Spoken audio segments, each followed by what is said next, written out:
Good morning, જય શ્રી કૃષ્ણ. કેમ છો બધા? મજામાં ને?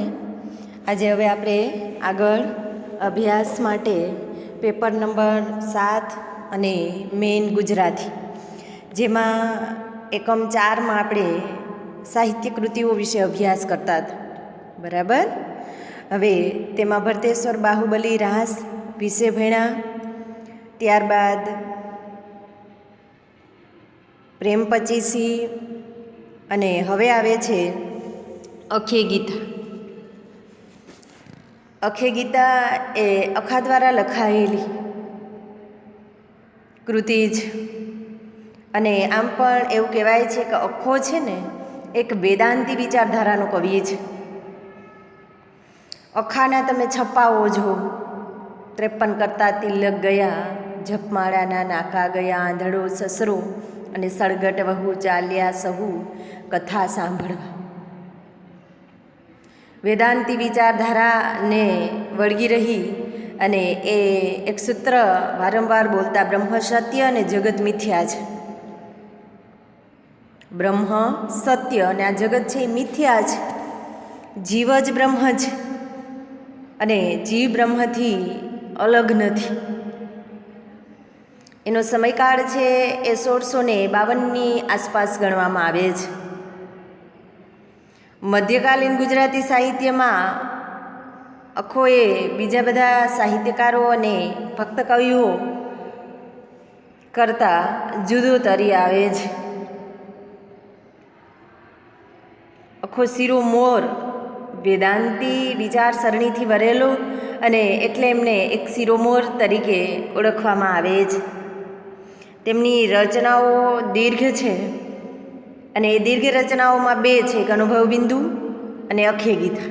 આ જાણીતી અને ખૂબ વેદાંતી વિચારધારામાં વહેલી છે.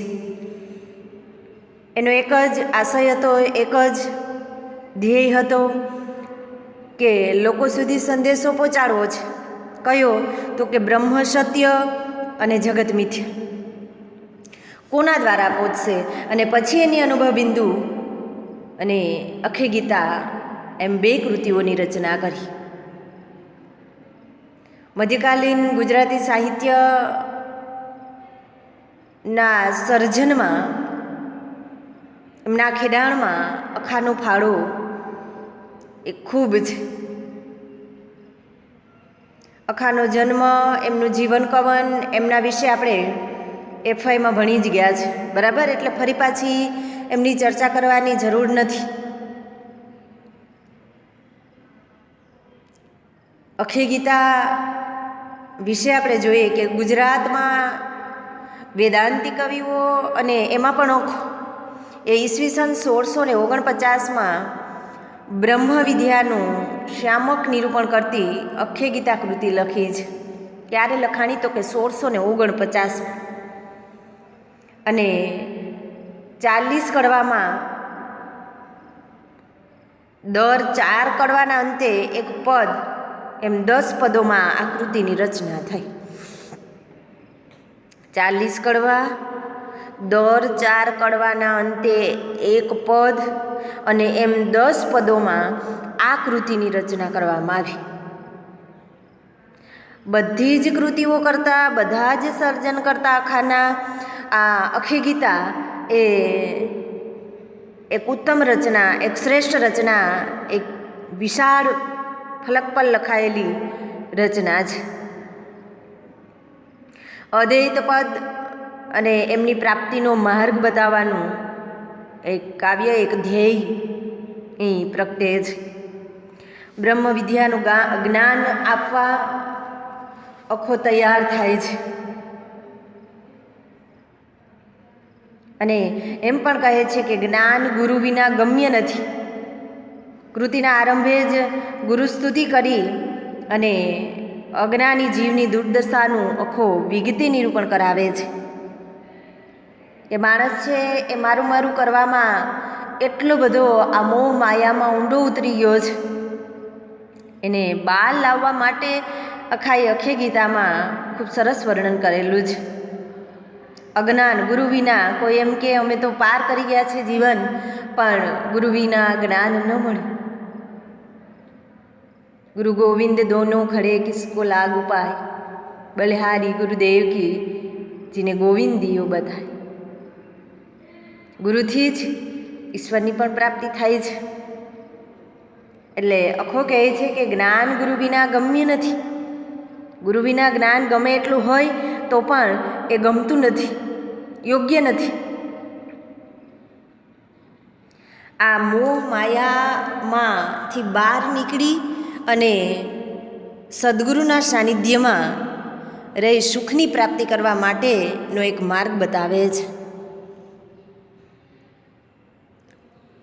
સદગુરુની જો કૃપા થાય તો જ આ મોહ માયામાંથી મુક્તિ મળે. તમે જેસલ તોરલ જોશો, ગંગા સતી પાનબાઈ જોશો, ઓઢાજામ, આવા પાત્રો તો આપણા સૌરાષ્ટ્રની ધરતીના કોઈ ખૂણા પર જાશો તો જે ખૂણા પર બેસશો ને ત્યાં સંત મહાત્માનો કોઈ તમને એક આશીર્વાદ મળી જાય છે, એક છાંયણો મળે છે.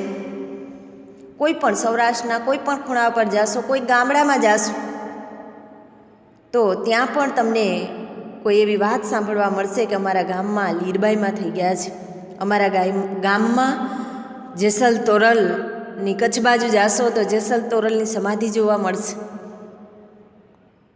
આ શું થયું તો કે સદગુરુના સાનિધ્યમાંથી જ્ઞાન છે ને એ ઉત્પન્ન થાય છે. એટલે જ અખાએ કીધું કે આ મોહ માયાના એવા ઊંડા કૂવામાંથી બહાર નીકળો, અદ્વૈત પદને પામો. એ પછી અખાએ વર્ણાનિત બ્રહ્મને વાણી દ્વારા નિરૂપવાનો પણ અહીં પ્રયાસ કર્યો છે. જીવ શિવનું એક્ય અને મનને મારવાની અહંકાર, મમતા વગેરેને પૂર્ણ રૂપે અજવાળવાની એક ભારપૂર્વકની વાત કરી છે. અને એ પણ કહે છે કે હે માનવ, અહંકાર શેનો? તારો દેહ પણ તારો નથી. તો ધાર તો તારા હાથથી જો ઈશ્વર ધારશે તો તારા હાથથી એક તણખલું પણ કપાઈ નહીં શકે. તો તને અહંકાર શેનો? અને આ અહંકારને ત્યજી અને પૂર્ણ જીવને પામવા, પૂર્ણ શિવને પામવા, પૂર્ણ બ્રહ્મને પામવા નો એક તું માર્ગ શોધ. વીજળીના ચમકારે મોતીના પરો પાનબાઈ, અચાનક અંધારું થશે. વીજળીના ચમકારે મોતીના પરો પાનબાઈ, અચાનક અંધારું થશે. આ ભક્તિનું માર્ગ છે. મોહ માયાને ત્યજી દો. આ શરીર છે પણ તમારું ને મારું નાશવંત છે, આખો એમ કહે છે. તો બ્રહ્મને મેળવો. અભિનવો આનંદ આજ અગોચર ગોચર હવ. અગોચર ન તમે જોઈ શકો. આ બ્રહ્મનો એક અનુભવ કરતો આનંદનું આ ગાન છે. આખી ગીતામાં આનો ખૂબ સુંદર રીતે આખો ઉલ્લેખ છે. અને એવું કહેવાય છે કે અખો એ ગુજરાતનો ઉપમા કવિ છે. અખો એ ગુજરાતનો ઉપમા કવિ છે. અખી ગીતાની ઉપમાઓ જોતા સાચું લાગે કે જીવ અને શિવ માટે સરિતા અને સાગરની ઉપમા છે.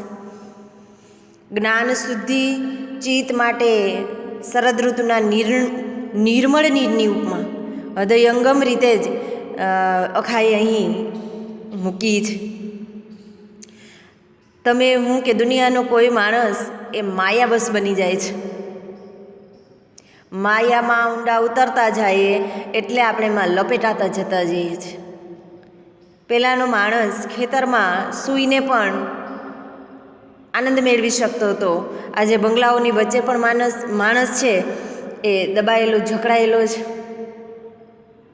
એટલે કવિ કહે છે કે માયાવશ જીવ, સર્જક એમ કહે છે, અખો એમ કહે છે કે માયાવશ જીવ માટે એમણે ખાટકીના મેઢાનું રૂપક આપ્યું છે. ભક્તિ માટે જ્ઞાન વૈરાગ્ય બે પાંખવાળી પંખીડીનું રૂપક આપ્યું છે. આ અખાના કાવ્યની એક કૌશલ્ય કૌવત એ અહીં મૂક્યું છે. અહીં છતું કરે જ. અખો પંચરંગી કાચના મંદિરની ઉપમા પણ આપે જ. જીવ બ્રહ્મ અને માયાનો સંબંધ સમજાવે છે. જીવન મુક્તિ જે થાય છે આ સંસારનો કશો અવરોધ થતો નથી. અખો મીન અને નીરનું રૂપક પણ આપે છે. આમ ઉપમા દ્રષ્ટાંત રૂપક યોજી અને પોતે સચોટ અને અણિયાળું આખું અખે ગીતા રચે છે. અને એમના અખે ગીતાના અંતિમ પદમાં જોઈએ તો પરમાત્માની સાથે સાક્ષાત્કાર, એક આનંદ ઉલ્લાસનું ગાન પણ એમાં આવે છે. બ્રહ્મની સાથેની એક મસ્તી સહજતાથી એમાં વ્યક્ત કરે છે. અગોચરને ગોચર થતું જોવે છે. જીવને ઈશ્વર સુધી શિવ સાથે મળતા જુએ છે. આમ તત્વજ્ઞાન પોતે જ કાવ્ય અને કાવ્યમાં તત્વજ્ઞાન બની અને અખે ગીતા દ્વારા મધ્યકાલીન જ્ઞાનશ્રીય કવિતાઓમાંનું ઉત્તમ શિખર કહી શકાય એવું આ અખે ગીતા જ. એટલે મધ્યકાલીન ગુજરાતી સાહિત્યના ભક્ત કવિઓ અને સર્જકોમાં અખાની આ કૃતિ એ જુદી જ તરે છે, જુદી છાપ ઊભી કરે છે અને ઉત્તમ શિખરને પાર કરે છે. બરાબર. આપણે અહીં સાહિત્ય કૃતિઓમાં ભરતેશ્વર બાહુબલી રાસ, પ્રેમ પચીસી અને અખે ગીત. હવે આવશે કાન્હડ પ્રબંધ, દસમસ્કંદ, કાદંબરી. આ 3 વિષય અભ્યાસ બાકી છે. બરાબર.